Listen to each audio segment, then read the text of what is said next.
tonight as we conclude our lesson on Romans and Herods. We saw that there is so much Roman history we could study, but we're really only interested in it as it impacts New Testament background and culture. It impacts the story of the gospel and impacts the letters to our early brethren. And so we've concentrated really these four last lessons, which have been outlined by Daniel in prophecy, and some details given as well. But it's been a look at some of the history more than we just look at history generally. But even then, it was pointed to biblical understanding, and so we're still in that mode, and not studying these things for history's sake, but studying them for New Testament understanding's sake. So we had in these last four lessons the Greek culture and Hellenistic Jews, the Maccabean revolt, the independent Jewish state that lasted about 100 years, the Romans, and then their appointed rulers through a lot of this, the Herod family. And then the next lesson, which we'll begin tonight, the look for somebody to deliver them now from the Romans. They'd wanted to be delivered from Antiochus and the Jews in Damascus, but they really also wanted later to be delivered from the Romans and their dominion. So we saw God's prophecies concerning this great kingdom. We talked about Rome's expansion into Palestine when the Hasmonean kingdom, the remnants of the Maccabean descendants, fell into a multiple-year civil war with one part of the family controlling the temple and one part controlling the rest of Jerusalem and most of the rest of the country in shambles. And they asked the Romans, hey, come help us out, sort this out. The Romans came and helped them sort it out by taking over. And then one of their advisors, of the last of the Hasmoneans, one of their advisors, a fellow by the name of Antipater the Idumean, he ends up getting appointed procurator and governor of Jerusalem by the Romans. He expands his power in the few years that he was allowed to rule until he was poisoned, which really kind of his son and he had two sons, Phileo or Phineas, I forget one or the other, and the other Herod. His sons then were able to take the remnants of the rule that he had, and then we see what Herod became, just really a paranoid monster. So Herod the Great ruled for a long time in Jerusalem. We talked about Romans, just to note some of the historical facts that led to their ruthless expansion and their ruthless rule over the kingdoms that they conquered. For them, it was always about making the city of Rome, later the Republic, the Empire of Rome, making that secure. And one way to be secure is to fight the battles as far from home as possible. And so they did that, constantly expanding, including going into Judea. Then Herod the Great, as we mentioned, son of one of the last advisors to the Jewish kingdoms, and then, as we mentioned, really just a paranoid monster. Killed at least 3 of his own sons, one of them just within a few days of his own death. Pitted different officials against each other, making sure that none of them ever got too powerful, because he didn't want anybody who could take his place or take his throne. But then he does sire, because of his 10 wives. If you have 10 wives, you kind of have a tendency to sire a lot. He sired a lot of children, and several of them become important, and we studied about them, and we saw how they interact with the Bible. Herod Archelaus, who is able to gather up the largest part of Herod the Great's kingdom. He is the ruler who Joseph feared and didn't return after Herod's death to Bethlehem, but went instead to Nazareth, because this Herod did not rule up there. Eventually the Jews will get rid of him by constantly sending delegations to Rome complaining about him, and he will get exiled to Gaul. Philip, who was the husband of Herodias, did not rule. Then another Philip. If you have 2 wives named Miriam, why not have 2 sons named Philip? And so the other Philip, who is the tetrarch up at Iturea and Trachonitis, up north of Galilee, considered to be one of the best rulers of the Herod family. not really in the Bible story except to mention he ruled up there. And Herod Antipas, who's named for his grandfather, who was the tetrarch of Galilee and Perea. And so those sons of Herod ruled. Then his grandsons, we mentioned them last week, and I think this is just about where we got. Herod's grandson, Herod Antipas the first, so you know there's going to be a second. Herod Antipas the first, he was a king at various times, first up in a place called Batanea. That's not a word that appears in the Bible, but it's a region just barely north of Galilee. And so just north of the Bible lands, proper, still well south of Damascus, but well north of Jerusalem, in between. So today it'd be southern Syria. This Herod was a king. Later he gets to be the king of Galilee because he ruled quite well to the Roman satisfaction. And then for a 3-year period, he got to unite the rule over Galilee, Batanea, and Judea. And he ruled as king in Jerusalem.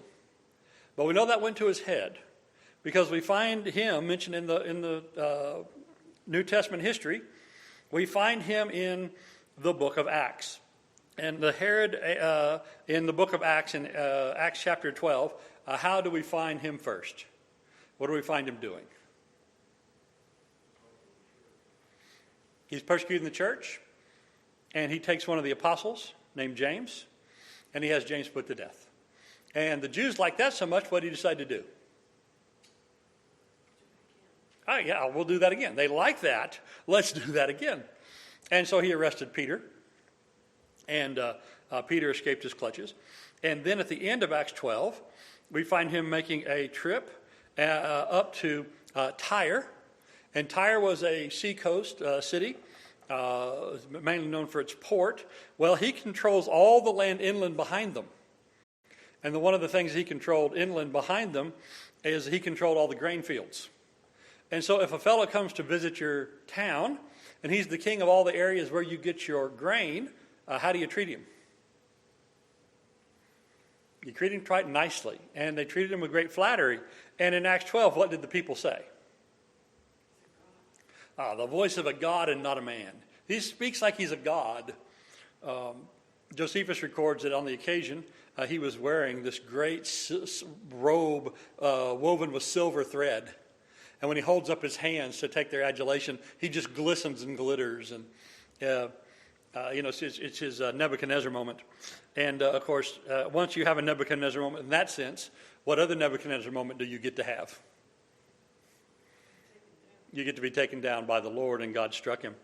And so he ruled for but 3 years with those. And after that, the Romans again took direct control, at least of Jerusalem, always again by governors and procurators and prelates, and I forget all the technical Latin offices, but which rule. But basically, in the scriptures, these guys will be called governors.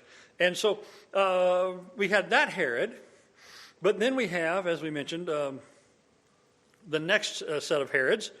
We had Drusilla, who is a daughter of Herod Agrippa I, and she married Roman governor Felix, and we find her in Acts chapter 24.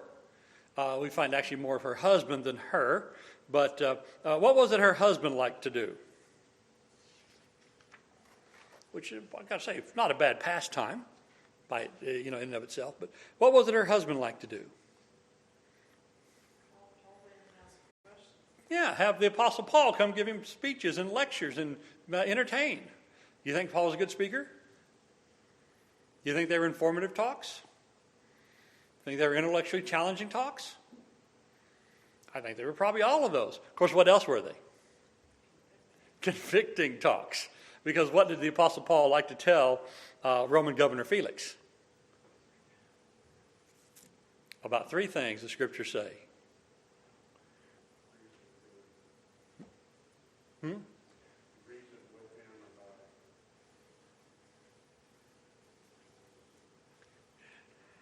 Steve usually plays Know Your Bible. Tonight I get to play it. Concerning... Yes. Righteousness judgment, and self-control. Righteousness, judgment, and self-control. That was the constant theme that the Apostle Paul talked about. Do you think maybe Felix would have liked some other topics? Probably so. So eventually, what does Felix stop doing? He stops inviting Paul in to be the evening's entertainment. So, but that was Drusilla. And then her brother and her sister show up. It's the Herods, of course. So her brother and her sister show up. You know them as Herod Agrippa II and his wife, Bernice. So what does that mean as far as Bernice and Herod Agrippa II? They're siblings. They're also married. Again, they're Herods. And so Herod Agrippa II and Bernice, he was the tetrarch of Chalais, which is, it sounds like a French place, but it was another place just north of Galilee, and I think a little bit maybe to the west of Batanea. And then also he also became the king of Batanea.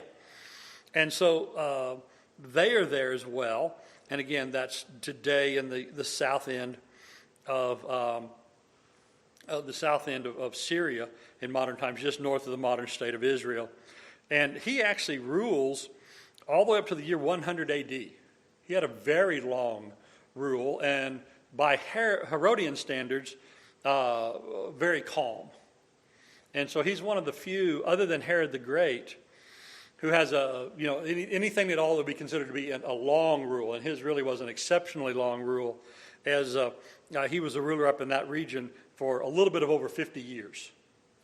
And so it tells you a couple of things. One is it tells you he gets his office at a very young age. And you think, how do you get to be a king at that age? Well, it helps who your daddy is, right? And if you want to be a king, it always helps. But the family connections. Now, just outside the Bible lands, just outside of what your normal Bible map area, to the north, to the south, and a little bit even to the east, because there's not a lot east of the Bible lands before you get into the deserts. But around the Bible lands, on three sides, because the other side's the Mediterranean, if we were to make a long study of Herods and include the ones that are not in the Bible, we would find almost this many more Herods who make the history books. And so there's a lot of them, and for about 150 years, there are Herods in some form or fashion of some generation ruling in the area. And even after the great revolt of the Jews that gets Jerusalem destroyed in 70 AD, like this Herod Agrippa II, who lives just up north of there, there's Herods who hang around for decades. And so really an important, in this area of the world, the primary important political family. And often intersecting with the scriptures, and enough of them over long enough time and enough different locations, you almost need a scorecard. So that is our summary of Herods. All right, questions, comments as we have these last legacies in Bible times of Herod the Great and his descendants.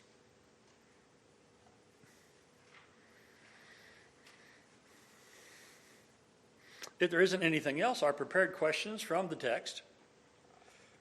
By now we should know, what was, especially since it's in the title of this slide, what was the fourth kingdom in Nebuchadnezzar's dream? And what was it like? What was that? I'm sorry, Steve, what did you say? It's the Romans? Yeah, in the beast especially, yeah. Yeah, it was a bigger beast. It was a ferocious beast. It was a persecuting beast. The first time you see the beast, it's got, bones of something sticking out of its teeth. Or the first time the statue shows up, it's divided, which what happens to the Roman Empire just after Bible times. It divides, right? And one side continues on. In the city of Rome, the Roman Empire continues on for another, 150, 200 years. One side of the leg, though, one side of the Roman Empire, how long does it last? In some form or fashion, literally another 1,000 years. So it is the strong empire, but it's also brittle.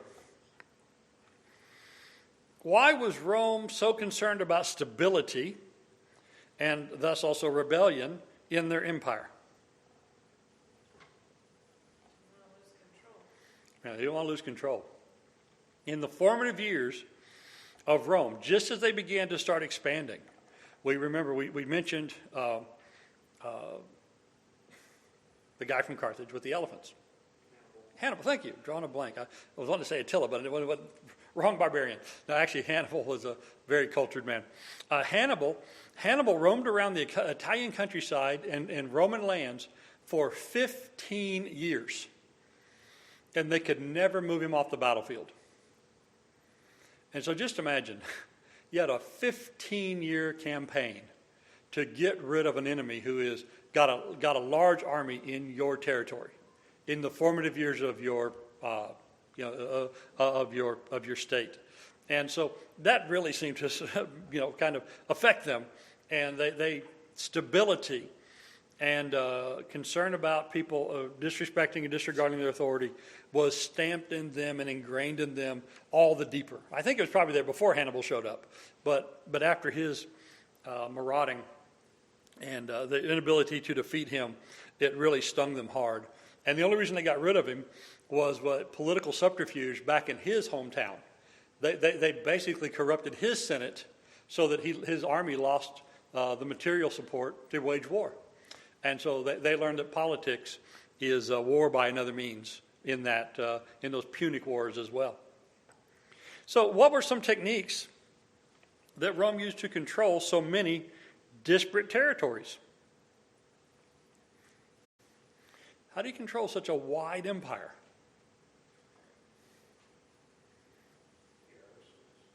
Lots of garrisons, colony towns. That'll be the fact that Philippi is a Roman colony town is an important thing in the history of the church at Philippi, and there's several things about that that are good background to know when studying the book of Philippians. So Roman garrisons and Roman colonies. So Romanized some places, had these bastions along important highways. That we didn't mention highways, but the Romans are famous for their roads. No matter how large their empire was, they were able to move people around at astonishing speed. You could move around in the Roman Empire, and you had better transportation of people and goods and letters, like mail. You had better communications and movement of people in the height of the Roman Empire during the Pax Romana than you did at any time up until about 1900. It was that advanced, and so roads, garrisons. All right. So what else?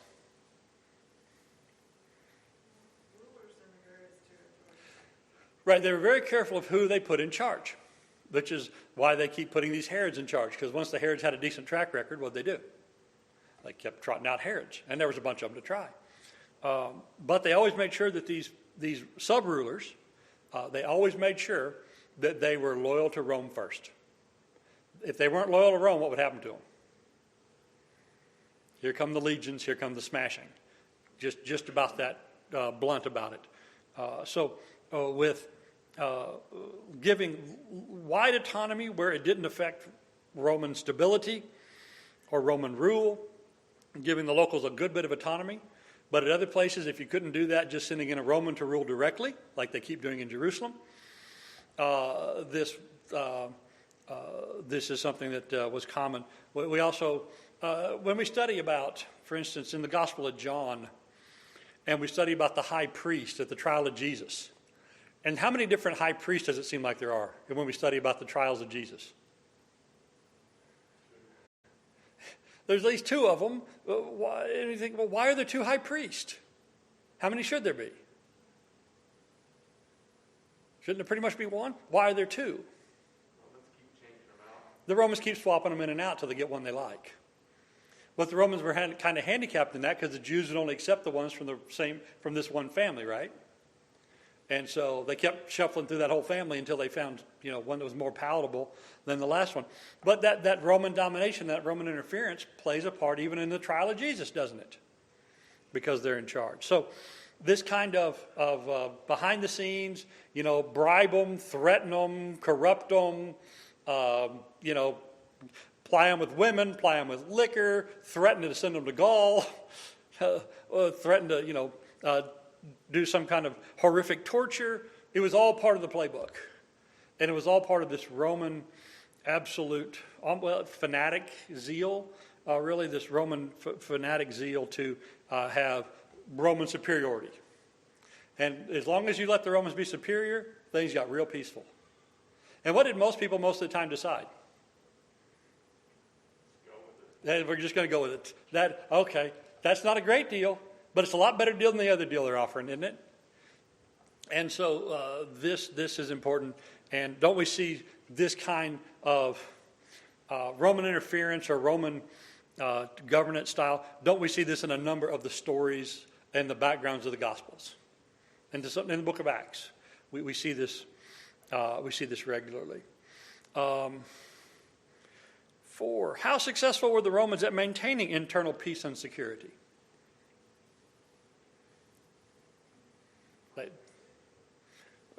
We're at the beginning of the Gospels. We're at the beginning stages of what's known as the Pax Romana, the 200 years where this was the most successful.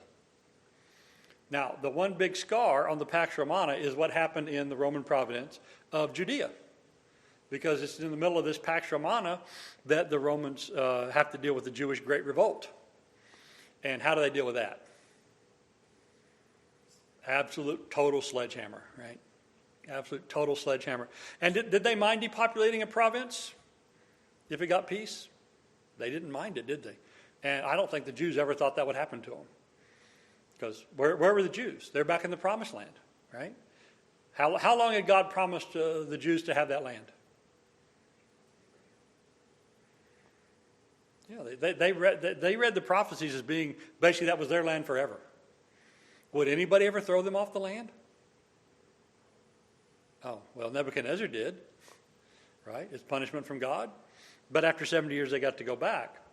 When the Romans throw them out of the land in 70 AD, when do they get to go back? Yeah, they don't go back. A very small remnant of Jews start going back to Palestine in the 1920s, and by right after World War II, is it 1948, that they form another independent state. Even then, it's just barely more Jews than Palestinians in the land. And now they have a relatively secure state, never probably completely secure, but at least a little bit secure. But basically, if you're gone for 2,000 years, that means you just didn't get to go back, right? And so I think the Jews were utterly shocked at what happened to them and the consequences. Who rose to rule from the political chaos and weakness that was the late Hasmonean kingdom? So the end of the Jewish, who picks up the pieces of that independent Jewish kingdom?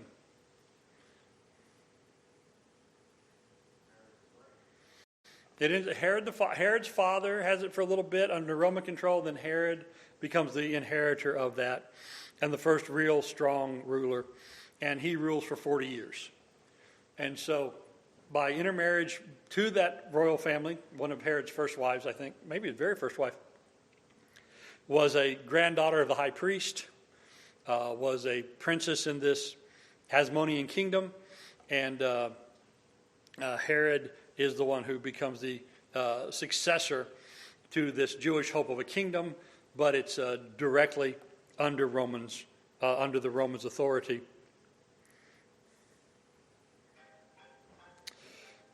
Number 6, how were the Herods both foreigners and natives to Judea at the same time? And did they depend on the people for their political support?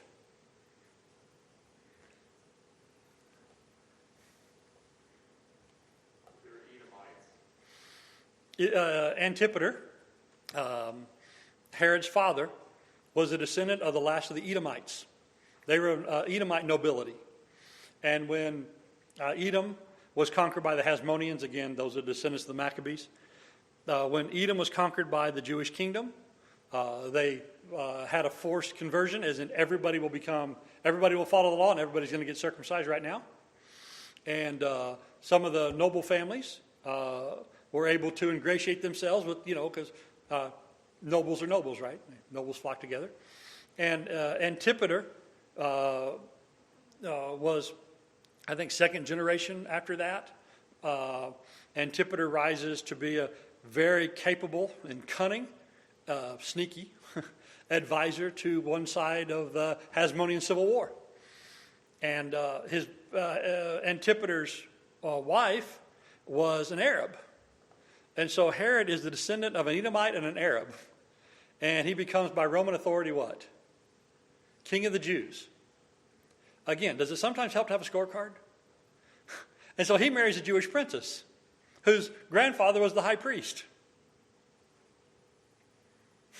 Okay. Remember back in the book of Nehemiah and in the book of Ezra, the troubles with intermarriage among the noble families of the land with Samaritans and all other kind of folks?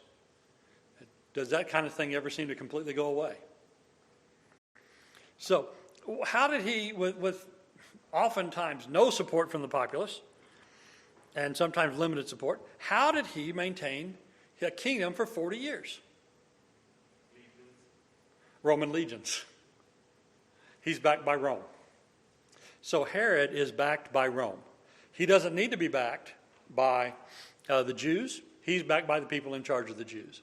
Aren't the Edomite descendants Esau, right? Yes. Right. So they probably see them as at least yes. kind of like cousins, kind of, or something. Yes, and there's times when, like for instance, there's times when the Edomites and the Israelites would fight each other. There's other times that God restrains them, saying don't wipe them out when they could have. And so there are times when the family ties were closer and farther. One of the things I think that helped the Edomites when they were conquered by the Jews, because the Edomites had been greatly damaged by the Babylonians like the Jews had been. They didn't quite have an entire deportation, but they lost a lot of people to the Babylonians and to a Babylonian, at least partial deportation. So the population was way down. But the one thing that they didn't do, which is what the Samaritans did, the whole time the Jews were suffering under the Babylonians, and then when the Jews returned back to their kingdom, the Samaritans were always siding with the enemies of Israel.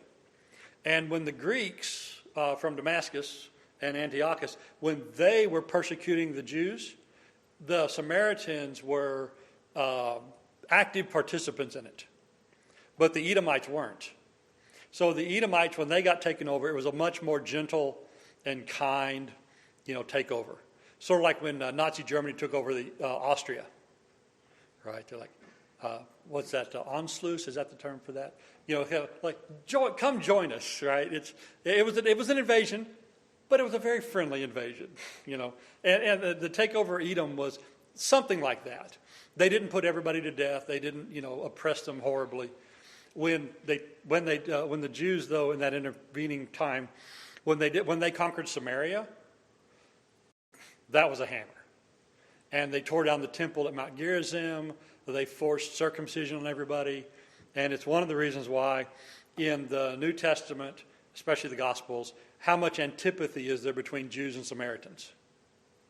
It's even worse than the days of Nehemiah. And the reason for that is because of that history in the intervening years. So with the Edomites, there wasn't that kind of, recent history of really, really bad blood. So that helped the Edomians integrate into Jewish society. And so they were completely subsumed. They really stopped being a separate people. Antipater is one of the last people still identified as an Edomian because of his ancestry. And if he hadn't moved in the top circles of Jewish society, people probably would have forgot that he was an Edomian. But those hoity-toity, they know who your family is. They know where you come from. What are some of the sins and atrocities associated with the name Herod? Mass murder. Which one? Well, the murder of the innocents. That was Herod the Great's. What else is with Herod? Incest. Incest. Plenty of that. The death of John the Baptist. The death of James the Apostle. The Had to go on trial or had to speak with one of the Herods too. mocking and beating Jesus, giving the unfair trial of the Savior. There's a Herod right there. The blasphemy. Persecution of the Apostle Peter and the Apostle Paul. Paul's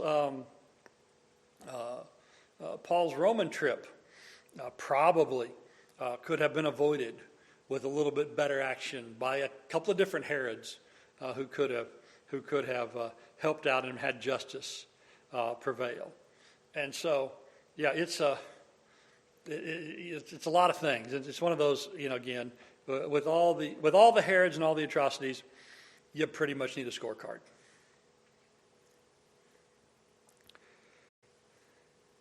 Lastly, which Herod, actually it's multiple, it could be which Herods, did the Apostle Paul preach the gospel to?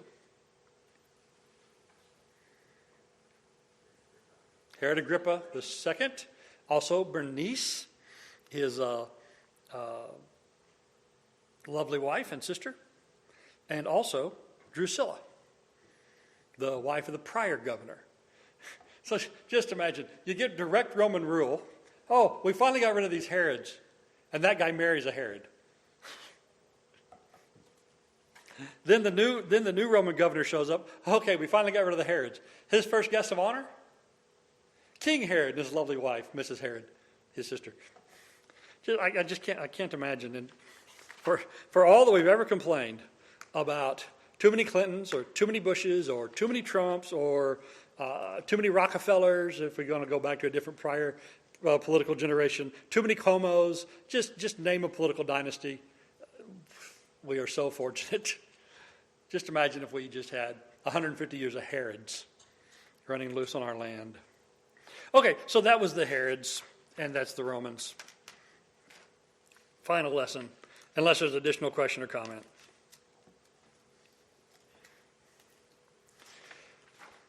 Our last lesson then, 26. Hoping for another hammer. So now the Romans are in charge. How well do the Jews like that?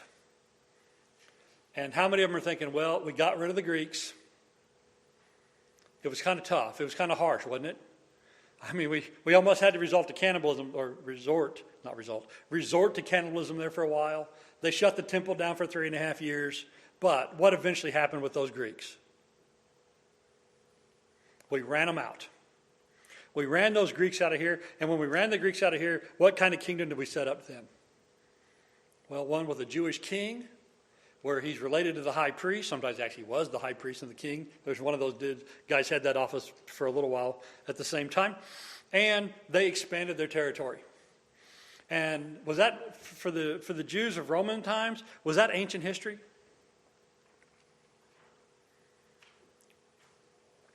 It was about 150 years ago. Now, let me ask you, how important and how alive is our historic memory of things 150 to 200 years ago?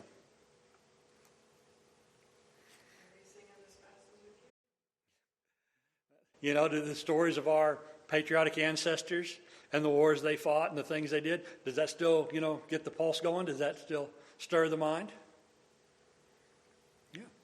And so these people, at the time of the birth of Jesus, are about as far from the throwing off of the Greeks as we are from the beginning of the Civil War. And how many of us as children spent way too much time reading Civil War novels and Civil War histories, or maybe we spent just enough time. But, go back another 75 years before that, which is definitely farther from our time than the Jewish kingdom and the Maccabees from the ministry of Jesus. It's a little farther back. From our time to the Revolutionary War is further than from the beginning of Jesus' ministry back to the Maccabean revolt and the cleansing of the temple and the Hanukkah story and all that. They're closer to that event than we are to the American Civil War, the American Revolution. And how big a thing in our imagination is the American Revolution? Right? Because, we again, maybe because I'm a boy of a certain type of, boy. The things I read about George Washington and Yorkshire and, the terrible winter at Valley Forge, but the crossing of the Delaware. I was hampered because at my elementary school there was this massive picture of Washington crossing the Delaware just above the water fountain. So every day when it came time to get a drink, you're standing patiently in line, looking either at the back of the head of the guy in front of you in the water fountain line, or look up a little bit, Washington's crossing the Delaware. So studied that painting for way too many hours in elementary school. But, okay, hey, could we do that again? Are there people just about ready to do that again? Get out there, don't tread on me flags and come and take it flags and all the rest of it. And so that is how far these people are from the Maccabees. And how many of them are getting ready or at least preparing in their mind to do it again and get rid of these Romans. And so that'll be our study next time as we look at how the Jews were hoping for another hammer, the really kind of unsettled and at times oppressive conditions that led them to hope for that, and the other things that we haven't studied that make for important New Testament background in our final lesson